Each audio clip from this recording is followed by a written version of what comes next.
one of, I would say, the best Arizona State Sun Devil wide receivers over the last 2 decades.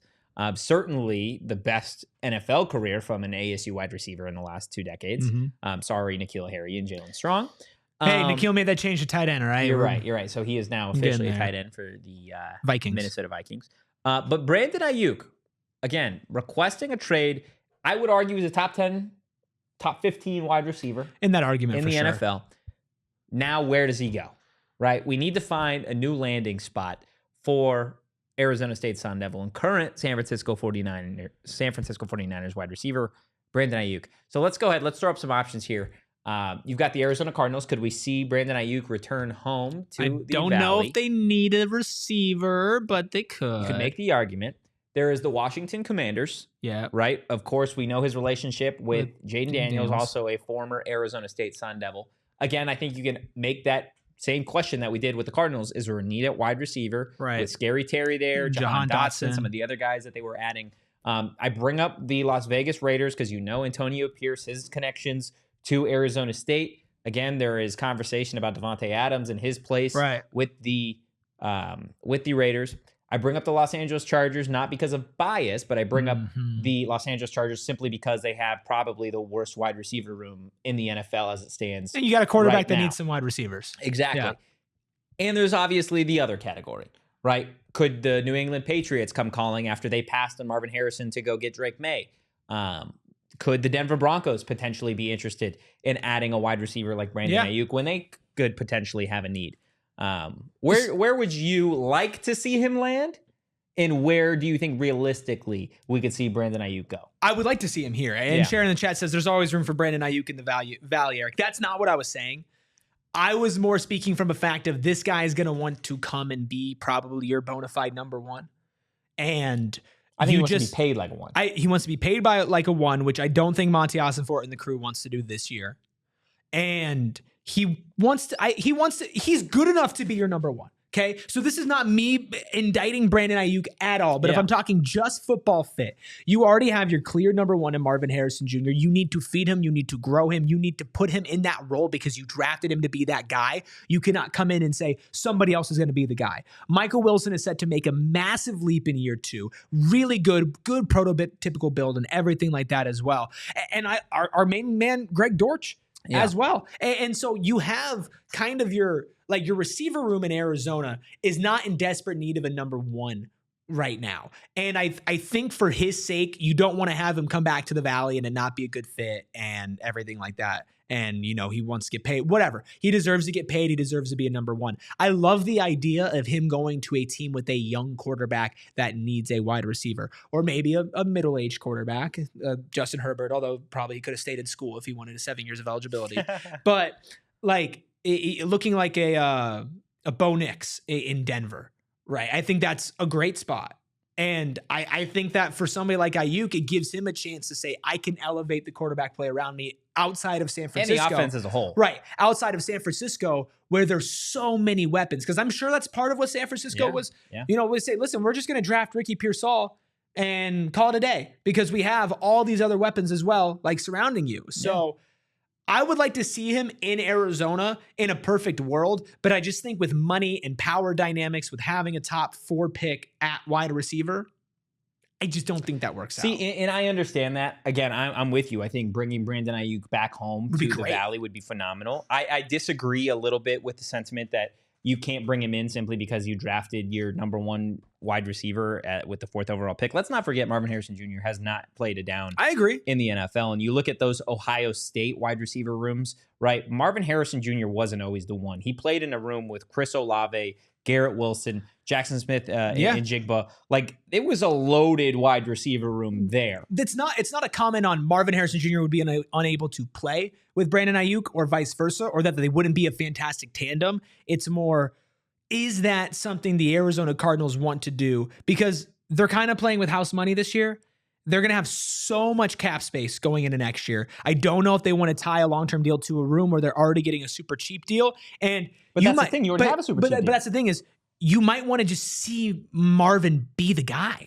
I understand that, but again, I wouldn't be mad if they did it. I would not be mad. In the NFL, it is such a win now, like, right? Like, these guys aren't thinking, oh, like, I can't wait to what we see next year, right? Especially if you're Jonathan Gannon, right? And you have the opportunity to go into Monty's office and talk with Kyler Murray as well and be like, hey, we have the opportunity to bring in a top 15 wide receiver. Yes, it's going to cost us money, but what top 15 wide receiver isn't going to cost you money? You look at the Houston Texans, for example, right? Nico Collins and Tank Dell were great wide receivers, and they would have been a great 1-2 combination heading into this season after a phenomenal year with CJ Stroud in year one.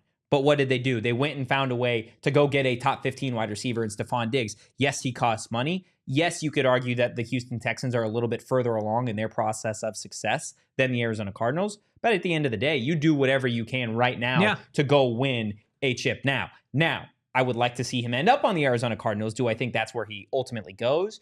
No, I think there is, we talk about it, where there is smoke, there is fire, and this entire process has been Jaden Daniels and Washington Commanders related. So I think if a deal does get done and you don't see a holdout long-term from Brandon Aiyuk and the 49ers, then I think you could probably say that it is the betting favorite would be that he ends up playing with Jaden Daniels once again. And again, I would love to see him play on the Arizona Cardinals. I think that it would be electric.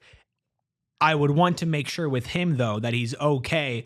I will pay you like a number one, but there will probably be games where you are not given the ball like a number one. And see, and I can't answer that for him, and I can't say he would say no. Yeah. Can't say he would say no, but I still would be cautious just because I don't want to put him in a situation where we're promising something and doesn't come back. That's obviously very niche and in the details, but I also think that there's a whole NFC West element to this as well with the 49ers. That's a great point. And I don't think the 49ers, these guys are smart, okay? And the smart take in the NFL right now is the Arizona Cardinals are that sleeper team that's going to have success. That is the smart take among all NFL, like media reporters, everything like that right now. It's like the niche thing to say, okay?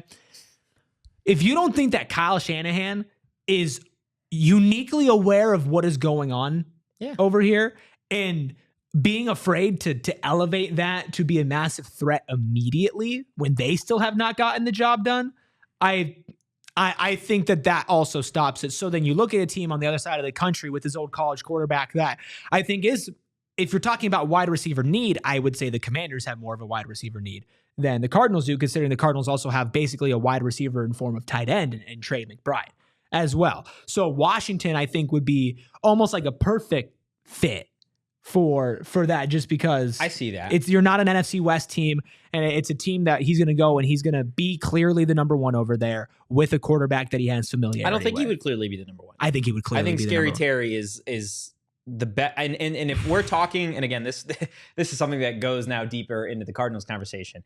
I think if you're talking Michael Wilson, Jahan Dotson, Scary Terry, and Marvin Harrison, I think of those four wide receivers, the best current NFL football player is Terry McLaurin.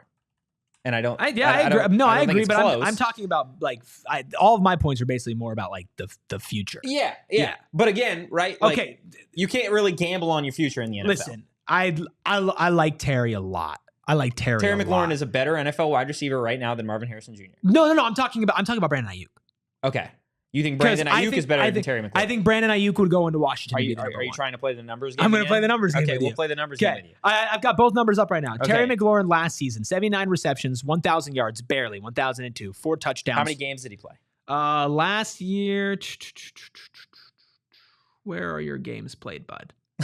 Where are your games played, bud? For some reason, that's not here. Last year, he played 17 games last year. Okay, so in 17 games, he had 79 receptions, 1,000 yards, 4 touchdowns, 12.7 average. Not great. Brandon Aiyuk, and that is also remember Sam Howell. Correct, and surround and now brace yourself for this, man. But brace yourself for this, Totri. Okay, tell me.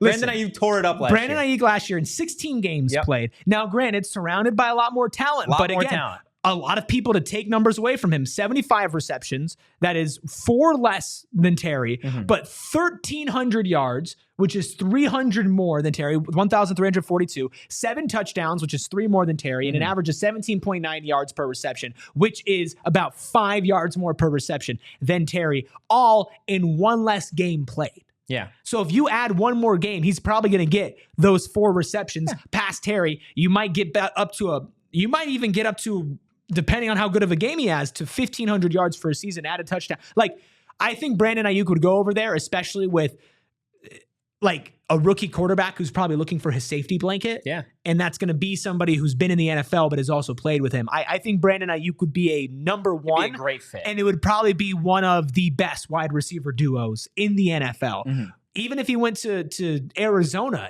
with Marvin Harrison Jr., I mean, that you're talking probably the best wide receiver core if he goes to either of those 2 teams. Yeah. Because Jahan Dotson is a third. Argument. I think now, again, I would say if he went to the Raiders, you would have with Devontae. With Devontae and Jacoby Myers. And Jacoby, yeah. I think that's probably immediately the situation. But again, what's it going to cost you to go get And that's also part receiver? of it as it's well. Probably going to cost you a first-round pick, especially if you want to be the surefire team to go get him. And if you are the San Francisco 49ers, a deal with the Washington Commanders in terms of where these teams are going to be picking next year, I would put my money that the Commanders are a worse off team than the Arizona Cardinals. And I think Devontae might want out of Oakland, Las Vegas. I know. I miss it when it was Oakland. Yeah, might want out of Las Vegas. And so if you trade Aiyuk there, I wouldn't be surprised if they move on from Adams, and then that team's not looking too hot either.